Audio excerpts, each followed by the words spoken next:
At dinner, my twin announced his engagement. My father insulted me, calling me a disappointment. My mother said they should have only had one child. Everyone laughed at me. I quietly left.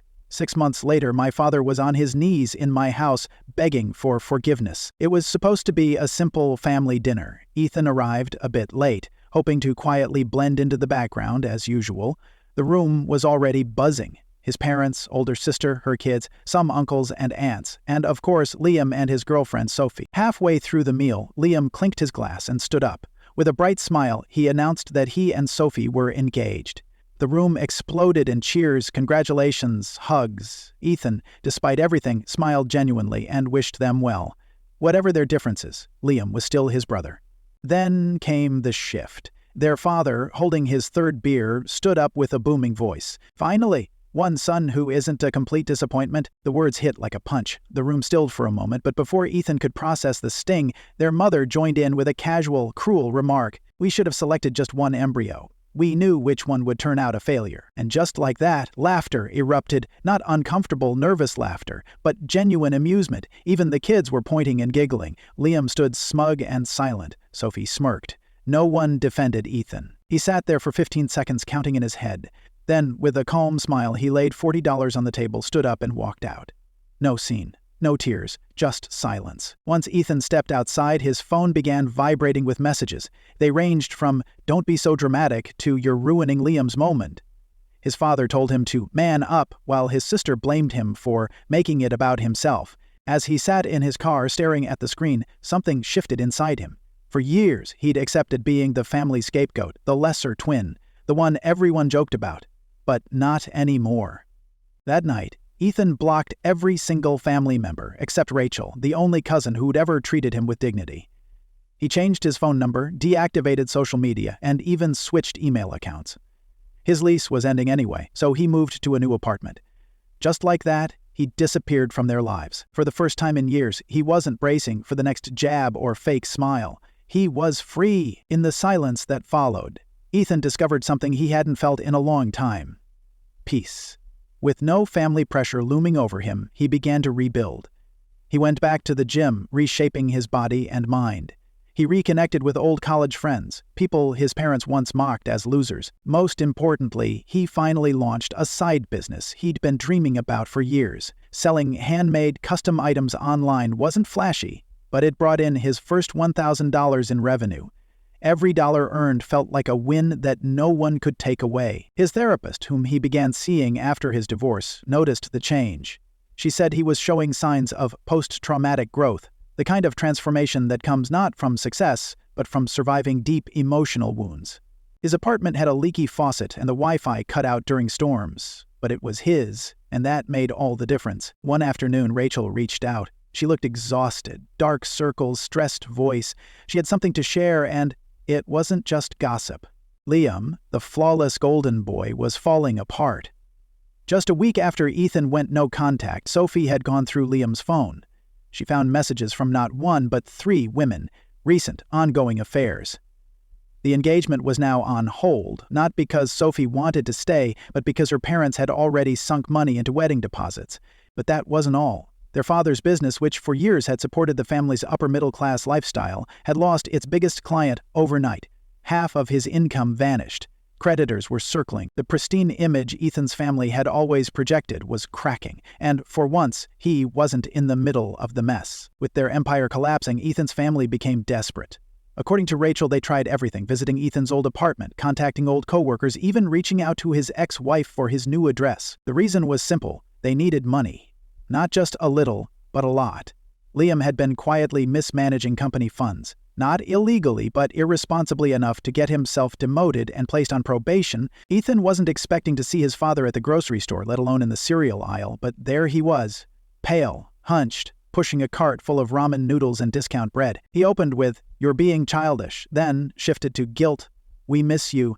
But eventually he cut to the chase. "We need $50,000. Ethan stood there, stunned, not by the number, but by the entitlement. This was the man who laughed when his wife called Ethan a failed embryo. Now, he wanted a bailout? Ethan simply said, "I don't have that kind of money." When his father insisted that family comes first, Ethan replied, "No." "It doesn't," and walked away. The encounter didn't slow them down, it accelerated things. Liam showed up at Ethan's gym. His mother left voicemails on his work phone, sobbing about family unity. They even sent him a formal letter inviting him to a family meeting, with language so corporate it felt surreal. Ethan didn't respond. But curiosity started to creep in. What exactly did they want? What proposal did they think would bring him back? Instead of attending the meeting, Ethan took a solo camping trip. Just him, a leaky tent, and freeze-dried meals. He needed clarity, not closure. When he returned, Rachel called. Liam had been fired, not demoted, terminated. He had used company resources for personal gain and then tried to cover it up. Now, legal action was likely. Ethan didn't feel vindicated, just numb. The family that once stood above him was unraveling, one secret at a time. One morning, Ethan opened the door to find his entire family standing there, his parents, Liam, and his sister. They looked wrecked. His father launched into a speech about blood being thicker than water. His mother tried hugging him while crying about how hard he was to find. The truth came out. Dad's business was finished. They'd taken out a second mortgage. Liam was being sued. His mother maxed out 12 credit cards. His sister and her unemployed husband had moved in with the parents. And Sophie? She publicly dumped Liam on Instagram. Then came the ask, $100,000. Ethan asked why he should help the people who laughed at him and humiliated him. All he got were half apologies. "We didn't mean it. You know how Dad gets when he drinks. It wasn't that bad." He told them to leave. After the doorstep confrontation, his entire family begging, guilt-tripping, and emotionally flailing, Ethan knew he couldn't go back to the way things were. But he also didn't want to carry the bitterness any longer. He reached out to his therapist for an emergency session. They spoke for over an hour, not about what Ethan should do for them, but what Ethan should do for himself. By the end of the call, Ethan had clarity. He wasn't going to hand over money, but he would offer them a path, one that required effort, humility, and, for once, real change. The next day, Ethan invited just his father over, no siblings, no emotional ambushes. When his father walked through the door, he looked like a man expecting victory, like the worst was behind him and the money was already on the way. But Ethan had other plans. He didn't offer coffee, didn't ask about anyone's day. He sat his father at the wobbly kitchen table, one leg still uneven, just like it had been for months, and laid out his terms like a business deal. First, everyone who had been at that dinner would need to send a written apology. Not some generic "sorry if we hurt you," but a real acknowledgement of what was said and done that night. Second, they would attend mandatory family therapy, minimum 6 months. Third, his mother had to get help for her compulsive spending. Fourth, Liam would take full responsibility for the wreckage he created without expecting anyone to cover for him, especially not Ethan. And fifth, and most importantly, Ethan would not give out large sums of money. He would help them restructure debt, maybe sit down and build a budget, but the days of unconditional support were over. His father's face contorted. Confusion, disbelief, anger, pleading. He tried to argue that Ethan was being too harsh, too proud, and that family doesn't keep score. But Ethan didn't flinch. He had nothing to prove anymore. Later that week, Ethan's sister reached out. She came alone, kids in tow, with a bag of groceries and a humble request to talk. They had dinner together, quiet, simple, heartfelt. After the kids were tucked into the spare room, she told him everything. Her marriage was crumbling. She felt like a failure, too. She'd gone along with the "Ethan's the problem" narrative all her life because it kept the spotlight off her own pain. For the first time, she said she was sorry. Genuinely. Not performatively. Ethan felt the shift. Then came the final, unexpected moment. A knock at the door early one morning. He opened it to find his father again. But this time the man looked smaller, paler, stripped of whatever pride he'd been clinging to.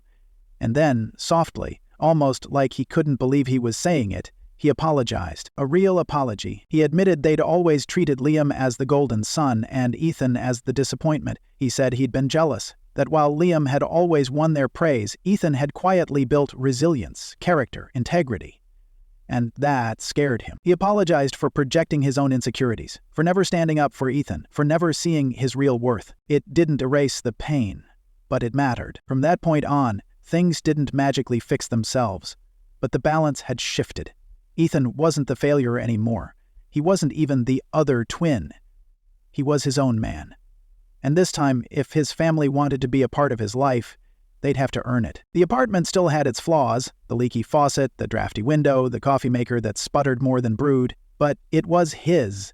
And when his family came around now, they didn't enter like royalty. They came humbly, cautiously, and on his terms. Ethan no longer lived in the shadow of anyone else's expectations. For the first time in his life, he stood in his own light.